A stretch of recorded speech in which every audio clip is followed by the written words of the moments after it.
어느 나라건 부자들을 존경하는 것은 그렇게 흔치 않는 일입니다.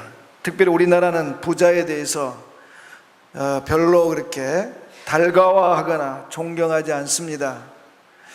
그런데 세계 어느 나라보다 부자에 대한 부정적인 어떤 생각이 팽배한 이 땅에서 존경받는 부자가 있습니다. 여러분 잘 아시는 대로 경주 채부잣집 들어보셨죠? 그렇습니다. 이 경주 채부잣집 존경받는 그 부잣집입니다. 그런데 이 부자가 존경받지 못한 이런 풍토에서 존경받는다, 이 사실도 좀 특이하지만, 제가 이 경주 채부잣집 이 이야기 속에서 제 관심을 끄는 건 그들의 부가 500년 넘게 이어져 왔다는 겁니다. 여러분 아시죠? 부자 3대 가기 힘들다는 것. 그런데 500년이 넘도록 그 부가 그 집안을 통해 흘러왔습니다. 그 이유가 뭘까? 3대 가기 힘든 그 부가 어떻게 500년을 흘러왔을까? 사람들은 그 이유를 그 집의 가훈에서 찾습니다. 그 집 채부잣집 대대로 내려오는 가훈 6가지가 있습니다. 한번 읽어드리겠습니다. 첫째, 진사 이상의 벼슬을 하지 말라. 둘째, 1년에 1만석 이상의 곡식을 거두지 말며 그 이상은 사해에 환원하라. 셋째, 흉년에 남의 땅을 사들이지 마라. 넷째, 나그네를 호하게 대접하라. 다섯째, 사방 백리 안에 굶어 죽은 사람이 없게 하라. 여섯째, 며느리가 시집 오면 3년 동안 무명옷을 입게 하라. 여러분 이 가훈 여러분 들으면서 어떤 생각을 하십니까?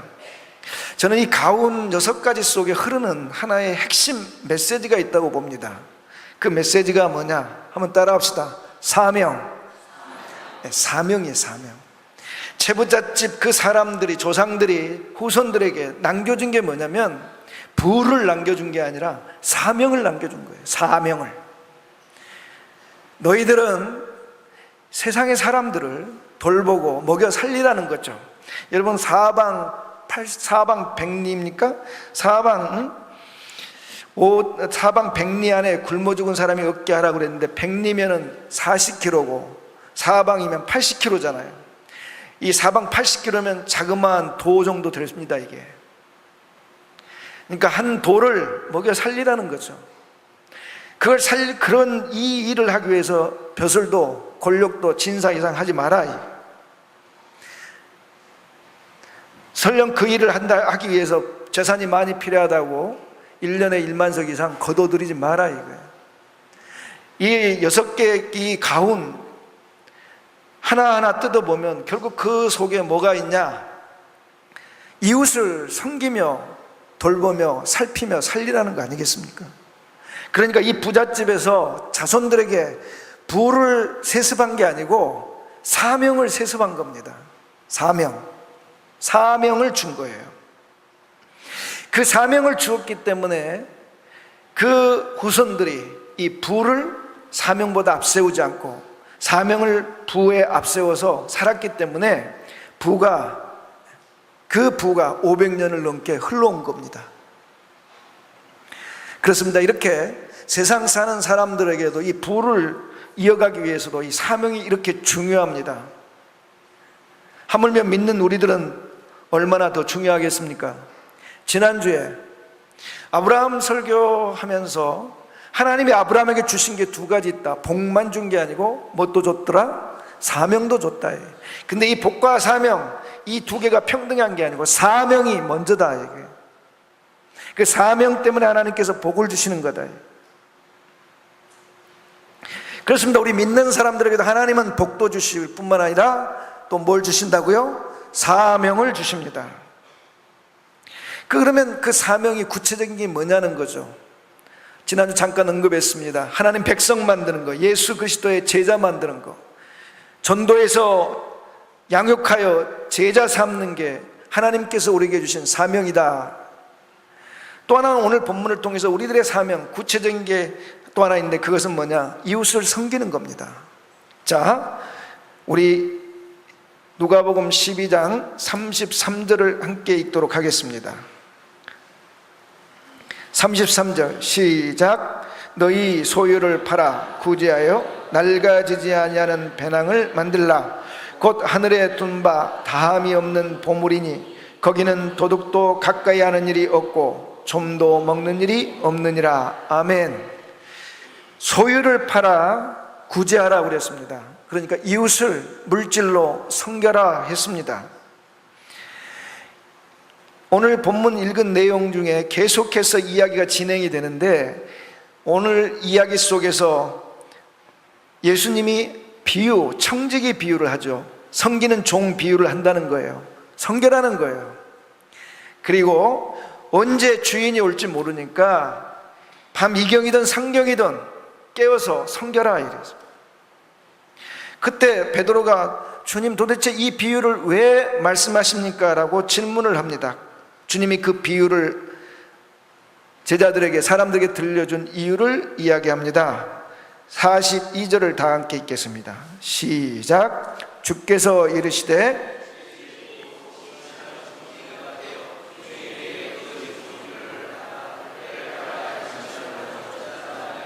아멘. 때를 따라 양식을 나눠줄 자가 누구냐?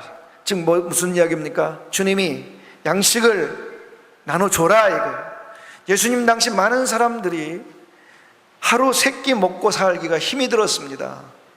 하루 3끼 먹는다는 것은 이건 부자나 하는 일입니다. 그래서 평균 수명이 거의 30대였습니다. 부자들만이 오래 살았습니다. 예수님께서 그 굶어서 고통당하는 사람들을 위해 제자들에게, 당신을 따르는 사람들에게 그들을 먹여 살리라 말씀하셨습니다. 그렇습니다. 성도의 사명, 예수님 사람들의 사명은 영혼을 전도해서 구원하고 제자 삼아 그들의 하나님 백성 삼는 것도 사명이지만, 또한 사람들을 물질로 섬기는 것, 돌보는 것, 이것 또한 사명인 줄 믿습니다. 그런데 대부분의 사람들이, 대부분의 성도들이 주님이 우리에게 주신 이 사명을 외면합니다. 외면해요. 전도, 그리고 데려다가 양육, 제자 삼는 거 너무 힘들잖아요. 그건 그렇다 치고, 또한 우리가 물질로 사람들을 돕고 살리는 일, 이거 사람들이 외면합니다. 왜 그럴까? 그 이유가 34절에 있습니다. 다 같이 읽겠습니다. 시작. 너희 마음도 있으리라. 아멘.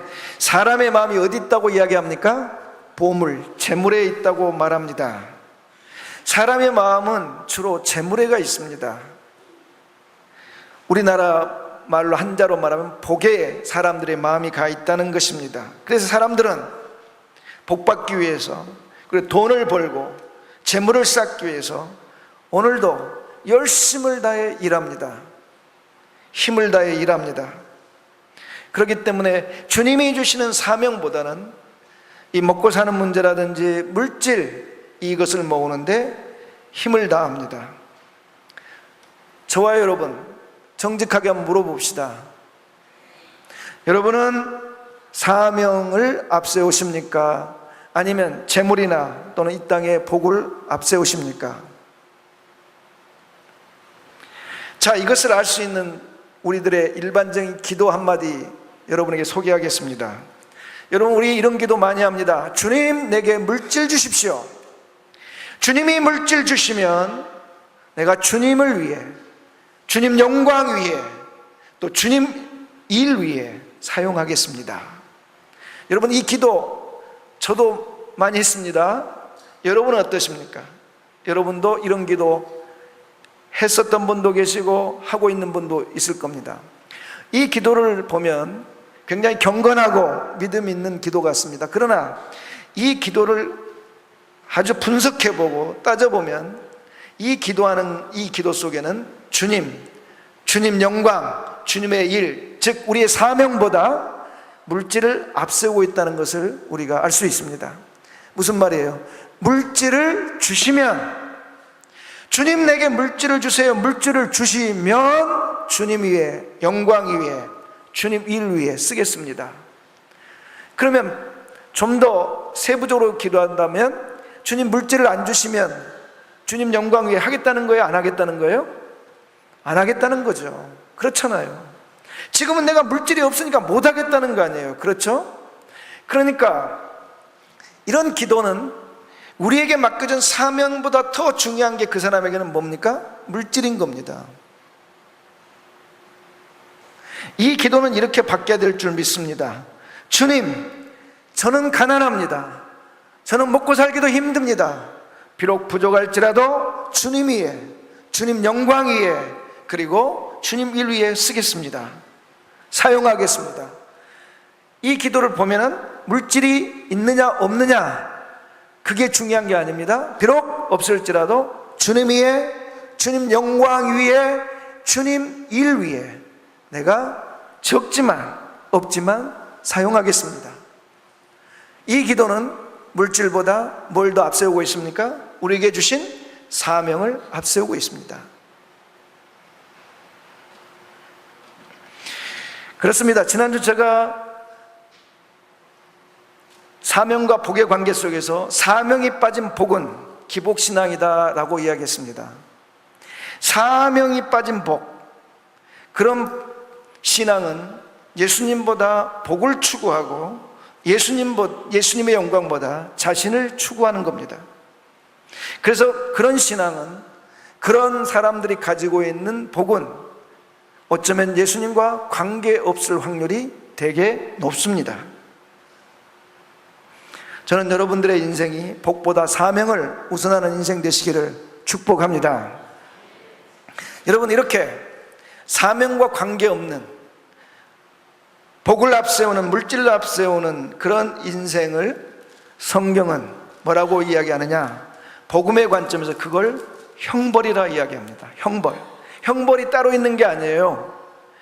사명 없는 복받은 인생이 형벌이라는 겁니다. 왜 그런 사명이 빠진 복을 받은, 복을 추구하고 재물을 추구하고 재물을 쌓고 부자 되고 잘 나가는 인생이 왜 형벌받는 인생이냐? 세 가지 이유를 제가 제시하겠습니다. 첫째는 그 인생이 바보이기 때문입니다. 여러분, 바보라는 단어가, 어리석다는 이 바보가 어디서 나온 줄 아십니까? 밥보에서 나온 밥보. 밥보란 뭐냐? 밥만 먹고 사는 사람, 밥만 먹고 사는 사람, 밥상을 부유하게 하기 위해서 이렇게 노력하는 사람, 그런 사람을 밥보라고 이야기합니다. 그 밥보가 변화되어서 바보가 된 겁니다. 그렇습니다. 재물, 물질, 이 땅의 복만을 추구하는 그런 사람을 밥보라고 그랬습니다. 돈만을 추구하는 사람은 뭐겠어요? 돈보. 돈을 위해서 죽도록 사는 사람들. 돈이 쌓이면 행복하고 돈이 없으면 불행하고, 돈이 있으면 주님 축복받았다 그러고 돈이 없으면 주님 앞에 복받지 못했다는 이거 돈보. 그 다음에 복보도 있습니다. 조금 전에 말한 것처럼 복만을 추구하는 사람, 예수님을 믿지만 복을 추구해요. 복이, 자기가 생각할 때 복이, 자기가 생각하는 그 복이 있으면 행복하고 자기가 필요한 그러한 복들이 없으면 불행하고, 이걸 복보. 또 자보도 있습니다. 자보는 뭐냐? 자신만을 위해 사는 거, 자기 가족만을 위해 사는 거, 온 힘을 다해. 여러분, 밥보든 돈보든 복보든 자보든 이 한마디로 표현하면, 이 말들을 한마디로 표현하면, 두 자로 표현하면 뭐겠어요? 시작! 바보예요. 어리석은 인생이라는 거죠. 여러분, 이렇듯 재물만을, 인생의, 세상의 행복만을 추구하는 그런 사람의 인생을 이 세상 사람도 어리석은 사람, 바보라고 부릅니다. 그래서 그게 뭐라고요? 형벌이에요. 또 사명을 뒤로 하고 재물과 복을 추구하는 그런 인생이 왜 형벌이냐? 그것은 저주이기 때문에 그렇습니다. 시편 69편 22절부터 23절을 보면 다윗이 자기 원수들을 저주하는 기도문이에요. 다윗이 자기 원수들을 저주하는 기도를 했다는 거예요. 그 원수들을 저주한 기도 내용이 뭔지 저를 한번 따라해 보겠습니다. 그들의 밥상이 올무가 되게 하시며, 조금 크게 따라하면 고맙겠습니다. 그들의 평안이 덫이 되게 하소서. 그들의 눈이 어두워 보지 못하게 하시며, 그들의 허리가 항상 떨리게 하소서. 아멘. 여러분, 원수를 향해서 기도할 때, 하나님 앞에 기도할 때 저주를 퍼붓는다면 이렇게 퍼부어야 됩니다. 하나님, 저 사람 가난하게 해주십시오. 완전 망하게 해주십시오. 빈털터리 되게 해주십시오. 또 저 사람 평안하고는 거리가 먼 불행하고 고난 많게 해주십시오. 이렇게 기도해야 되잖아요. 근데 뭐라고 이야기해요? 하나님, 저 원수 평안하게 해주세요. 저 원수 부자 되게 해주세요. 이렇게 기도했다는 거예요. 그래서 어떻게 하라는 거냐? 깨닫지 못하게 해달라고요. 그렇게 그 밥상만 위해 살고 재물만 위해 살고 그리고 평안만을 추구하며 살다가 허리가 아프게 해달라고. 허리가 아프게 해달라고. 결국 이 다윗의 원수를 향한 저주 기도문을 딱 정리하면 이런 겁니다. 하나님, 저 원수 재물 구하기 위해서, 부자 되기 위해서 아주 밤낮으로 일하게 해주시고, 하나님 저 사람에게 아무런 고통 어려움 없게 해서 평안하게 해주셔서 깨닫지 못하게 해주세요. 그러다가 병들어 죽게 해주세요. 이런 이야기예요. 결국 다윗이 말한 이 기도, 원수를 향한 저주의 기도문의 핵심이 뭐냐면, 하나님, 저 사람이 이 세상에 태어난 이유, 이 세상에 살아가는 이유, 자기의 비전과 자기의 사명을 잊어버리고 살게 해주세요. 인생의 참 의미가 뭔지 모르고 살게 해주세요. 그러다가 죽도록 일만 하고 나는 평안하다 그러고 살다가 죽게 해주세요. 이게 뭐예요? 저주라는 거예요. 세상의 복이, 재물이 창고에, 집안에 가득 차고 넘치지만 사명 없는 인생, 비전 없는 인생, 바로 저주인 것입니다. 어떤 한 부부가 있었습니다. 정말 가난했죠. 열심히 일했습니다. 그래가지고 재물을 모아서 주상복합 아파트 80평, 몇 평이라고요? 80평을 샀습니다. 이야, 저는 아직 80평 집에 가보지 못해봐서 모르겠는데 50평 되는 집엔 가봤는데 야, 높더라고요. 80평. 그래서 그 아파트를 그 음향과 비디오 시설, 극장처럼 만들어 놓고 그 테라스는 카페처럼 멋있게 꾸몄습니다. 그 다음에 고층 아파트니까 이 도시의 전경이 다 내려다봐요. 죽도록 돈 벌어서 그런 좋은 아파트 사가지고 커피 세트 뭐 다 마련해 놨습니다. 즐기려고. 그렇지만 그거 만들고 나서도 여전히 일을 해야 돼서 여전히 바쁘게 일을 합니다. 어느 날 남편이 출근을 했어요. 출근하고 회사 가다가 깜빡하고 온 게 있단 말이에요. 그걸 가져가려고 다시 차를 돌려 집에 갔어요. 집에 들어가서 집안 풍경을 보고 눈이 완전히 뒤집혔어요. 왜냐? 그 카페처럼 만들어 놓은 테라스에 자기 집 가정부가 다 팔을 꼬고 앉아서 커피를 마시면서 모차르트의 클래식 음악을 틀어놓고 야, 시내 전경을 바라보면서 그 한가한 여유를 즐기고 있는 거예요. 아니, 자기가 즐기려고 해놨는데 가정부가 즐기고 있는 거예요.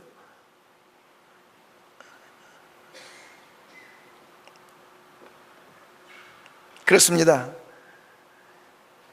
80평의 주상복합 아파트 사놓고도 즐길 시간이 없어요. 뭐 하느라고? 돈 버느라고. 이게 저주입니다. 사랑하는 성도 여러분, 우리가 인생이 힘들고 어렵고 경제적으로 어렵지만 여러분 정말 재물을 위해 먹고 사는 일 위해 밤낮 허둥지둥 열심히 일하는 그거 참 좋은 일이지만 그러나 그거보다 더 중요한 게 있습니다. 바로 우리에게 맡겨준 인생의 사명입니다. 할렐루야. 여러분 이렇게 기복신앙, 사명 없는 이런 복을 추구하는 신앙, 그런 인생 형벌인 이유가 뭐냐? 셋째는 깨닫지 못한다 이거예요. 깨닫지 못한다. 사실 오늘 본문이 진행되는 이유는 그 앞번의 이야기가 있어요. 그 앞번의 이야기가 뭐냐? 한 청년이 예수님에게 나왔어요. 예수님 부탁이 있습니다. 우리 형님이 아버지 재산 다 가져가 버렸습니다. 우리 형님을 데려다가 좀 혼내주시고 그 유산 동생인 저와 나누게 해주세요. 그랬더니 예수님께서 이렇게 이야기하십니다.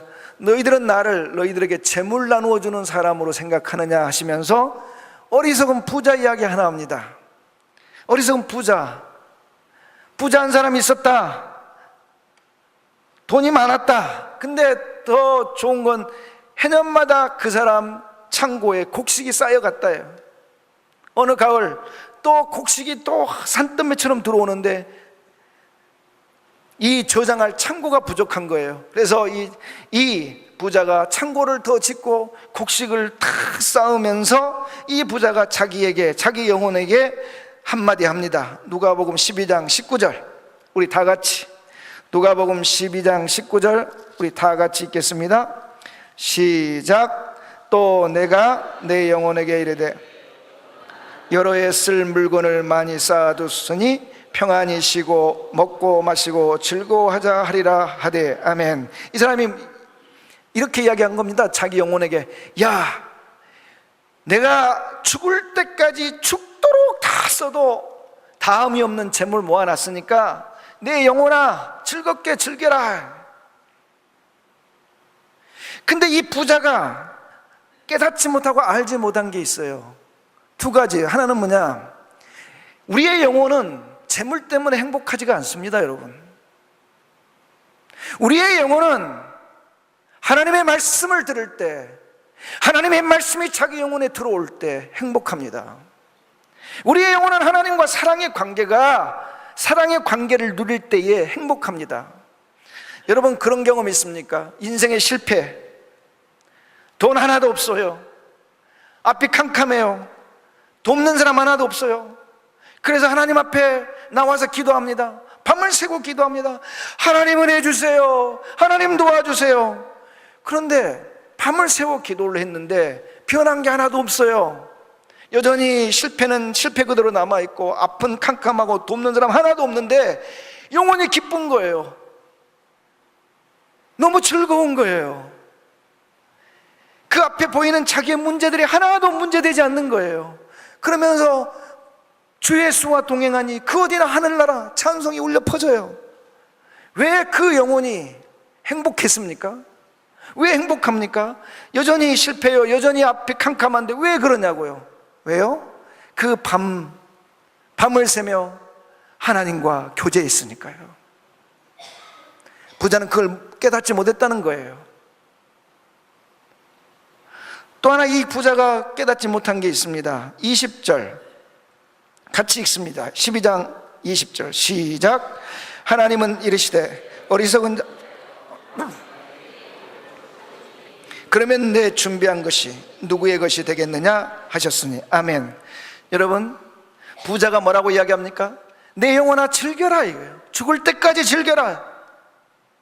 그러나 예수님이 말씀하십니다. 생명, 여탈권이 누구에게 있다는 거예요?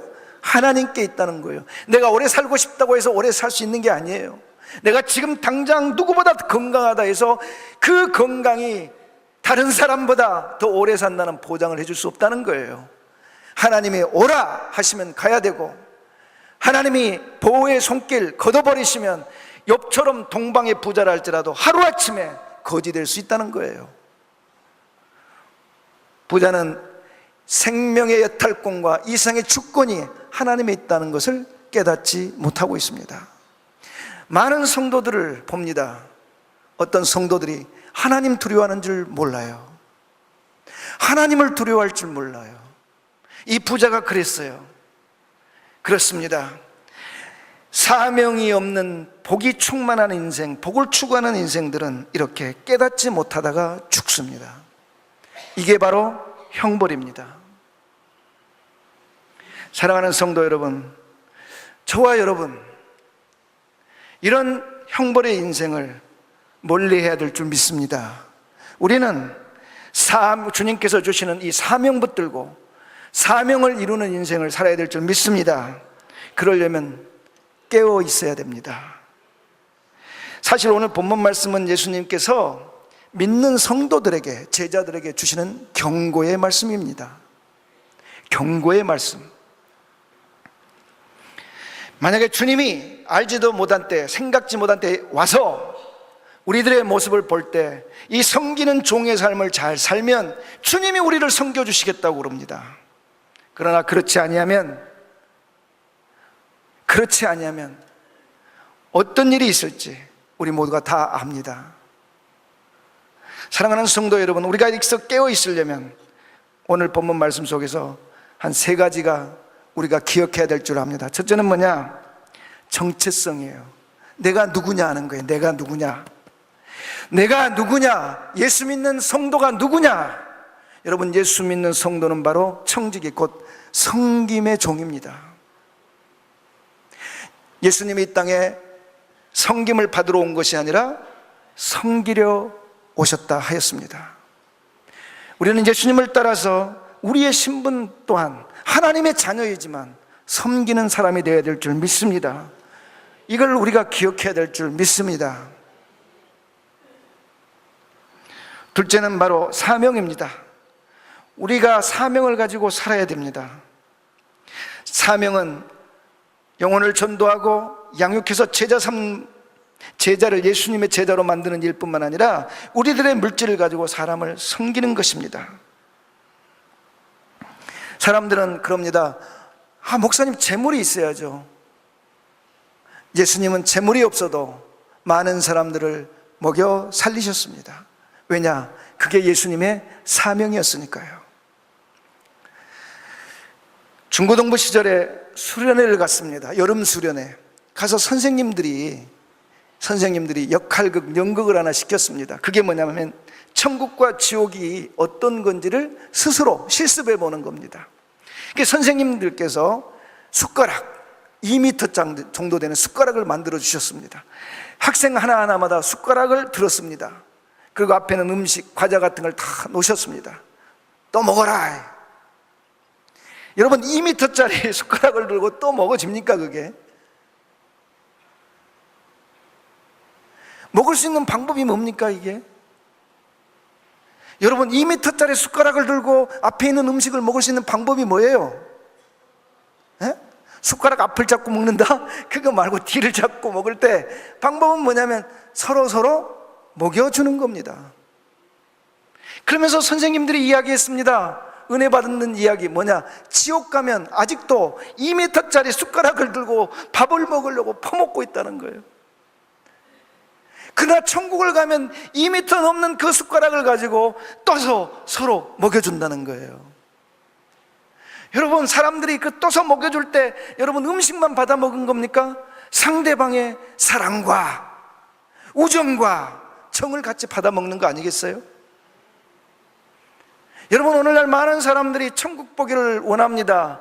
그리고 예수님 보기를 원합니다. 예수님은 우리들의 사명, 우리가 비록 물질이 부족하다 할지라도, 우리가 가난하다 할지라도 우리들의 물질을 가지고 사람들을 섬기며 돕는 이걸 통해서 천국이 뭔지, 예수님이 어떤 분인지 보여주길 원하십니다. 할렐루야. 마지막으로 우리가 기억해야 될 게 뭐냐면, 깨어있는 사람은 예수님의 재림, 심판이 있다는 것을 기억하는 거예요. 예수님이 말씀하십니다. 도둑이 언제 올지 모르는 것처럼 예수님 당신께서 이 땅에 언제 올지 모른다 말씀하십니다. 주님이 재림, 우리 살아있을 동안에 재림하시면 그 재림하는 주님 앞에서 우리가 또한 우리의 인생에 대한 평가를 받을 것이고, 우리가 이 땅을 떠날 때에 아직 주님이 오지 아니하시면 히브리서 말씀처럼 한 번 죽는 건 사람에게 정하신 것이요 그 후에는 심판이 있으리니, 이 말씀처럼 하나님 앞에서 우리가 우리들의 인생에 대한 정리를 받을 것입니다. 우리는 항상 주님 앞에 섰을 때, 하나님 앞에 섰을 때 우리가 어떤 모습으로 설 건지에 대한 이 사실을 기억하고 잊지 말아야 될 것입니다. 문제는 주님 앞에 서는 그 시간이 언제일지 우리는 아무도 모른다는 것입니다. 이제 말씀을 맺습니다. 사랑하는 성도 여러분, 주님이 이 땅에 오실 때 보고 싶은 사람이 누굽니까? 목사입니까? 우리 지난주 항존직 선거했지만 항존직을 보고 싶어 합니까? 주님이 보고 싶고 주님이 당신이 직접 종이 되어 우리의 발을 닦여주고 싶은 사람은 누굽니까? 사명을 가지고 살아가는 사람들입니다.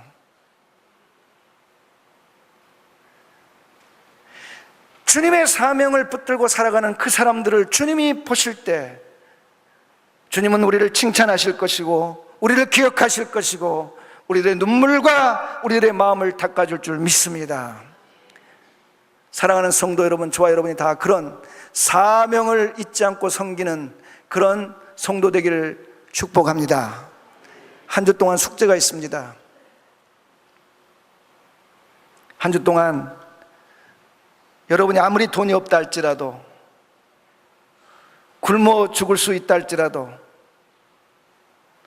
우리 주변에 우리의 물질로 섬겨야 될 사람을 한번 찾아봅시다.